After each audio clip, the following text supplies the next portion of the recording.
घेतली आहे ती कोलमी. मी कोलमीची रसगोळीची आमटी करणार. ह्याला आम्ही चिंगूळ म्हणतो, काही लोक सुंगटा म्हणतात. ही मध्यम आकाराची चिंगूळ आहेत हे. आणि हे जवळजवळ साधारण एक वाडगाभर होतील एवढे आहेत.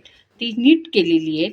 त्याचेच ही चोची आहेत, म्हणजे पुढचं जे तोंड असतं ते आम्ही साफ करून घेतो आणि हे वाटतो. ह्या कोलमीची रसगोळीची मी आज आमटी करणार आहे. त्याच्यासाठी लागणारं साहित्य, हा एक नारळ घेतलेला आहे, नारळ कातलाय, त्यातलाच थोडा नारळ, जास्त तो नारळ, ही वाटीभर नारळ, हा खोबरं, किसलेलं खोबरं, हे रसासाठी, ही गोळी म्हणजे बारीक वाटणार, ह्याचा रस काढणार, हा जाड रस आणि पातळ रस, कारण रसगोळीची आमटी आहे ना म्हणून. पाव चमचा हळद, 2-2.5 ते 3 चमचे मिरची पूड, 2 बोट चमचे धणे आणि 5-6 मिरी आणि चवीपुरतं मीठ. मध्यम आकाराचा अर्धा कांदा, हा वाटपासाठी बारीक चिरलेला आणि हा फोडणीसाठी, आणि 2 सुपारी एवढ्या गोळ्याची चिंच, ही बारीक वाटणार आहे. हे झालं रसगोळीच्या चिंगळाच्या आमटीचं साहित्य. पहिली कोलमी घेऊन धुवून ती नीट करून ठेवलेली आहेत. आणि नीट केलेल्या ह्या कोलमीच म्हणजे चिंगळाला ही थोडीशी हळद लावून आणि मीठ लावून 10-1 मिनटं ठेवायचं. आणि मग ती एकदा धुवायची. ही नीट, जसे आपण मासे खूप वेळा धुतो तसे हे खूप वेळा धुवायचे नाही. हे मीठ लावून 15-1 मिनटं ठेवायचं, म्हणजे एक प्रकारे जो वास असतो ना तो निघून जातो. तशीच ह्या चोचीला सुद्धा हळद मीठ लावून ठेवायचं. ह्या चोची आहेत ह्या वाटायच्या आहेत आणि ह्याचा रस काढायचा आहे. ही कोलमीला हळद पूड लावून ठेवलेली आणि मीठ, ती धुतली. आणि ही आता चिंच, मिरची पूड, धणे अशी जी गोळी वाटली आणि हळद, त्यात ही आता फासून फोडणीला द्यायची. ह्या टोपात थोडंसं अगदी 2 चमचे तेल घातलेले आहे आणि हा बारीक चिरलेला कांदा आता तेल टाकल्यावर फोडणीला घालायचा.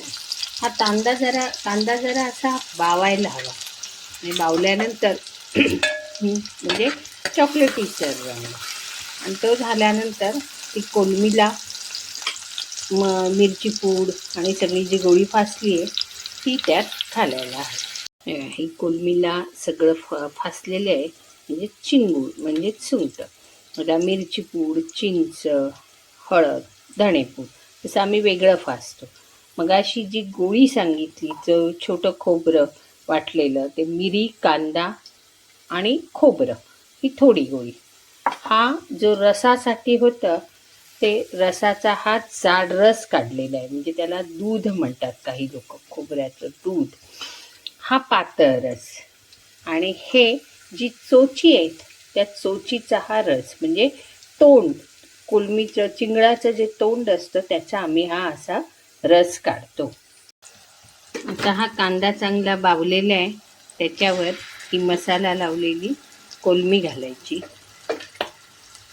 ती जरा 1 मिनिट अशी परतायची, आणि परतल्यानंतर त्याच्यात जो चोचीचा रस आहे तो पहिला घालायचा आणि त्यात ते शिजवायचं या मसाल्यात, आणि मग बाकी सगळं घालत जायचं एक एक. बघा, असा रंगही छान दिसतो. ह्याला मीठही घातलेलं आहे.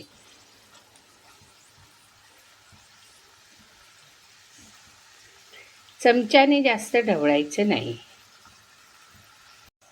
हे आता फोडणीला घातले मसाल्यानं. नंतर हे जरा पाणी असतं हे घालायचं. हे घातल्यानंतर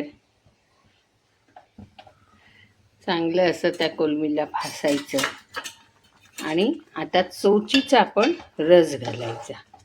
त्यात ही कोलमी शिजायला वेळ लागत नाही, तयारीलाच मासे नीट करणं, ते रस काढणं, ह्याच गोष्टीला वेळ लागतो. आणि आता हा चोचीचा रस घालायचा. ह्यात हे बघा, ह्यात हे सगळं शिजवून घ्यायचं. आणि हे उकळलं, चांगलं शिजली ही कोलमी, की मग ती गोळी घालायची. मसाल्यात ही चांगली शिजली आहे. मग आता ही जी गोळी असते म्हणजे नुसतं खोबरं, मिरी आणि कांदा हे वाटलेलं असतं, हे पहिलं आधी घालायचं. आणि हे घातल्यानंतर हे फुटायला द्यायचं नाही, गॅस मिडियम करायचा. अशी चांगलं हे करून घ्यायचं. आणि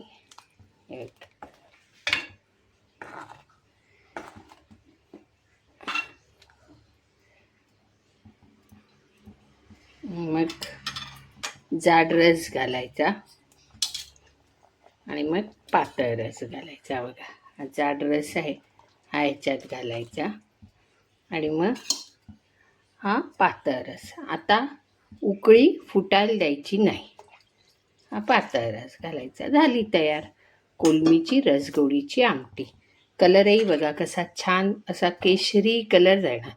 जशी ती बुडबुडे फुटणार तशी लाल नाही दिसणार, अशी केशरी कलरची दिसणार. ही टिपिकल म्हणजे बामण लोक ही जास्त करतात. याला रसगोळीची आमटी म्हणतात.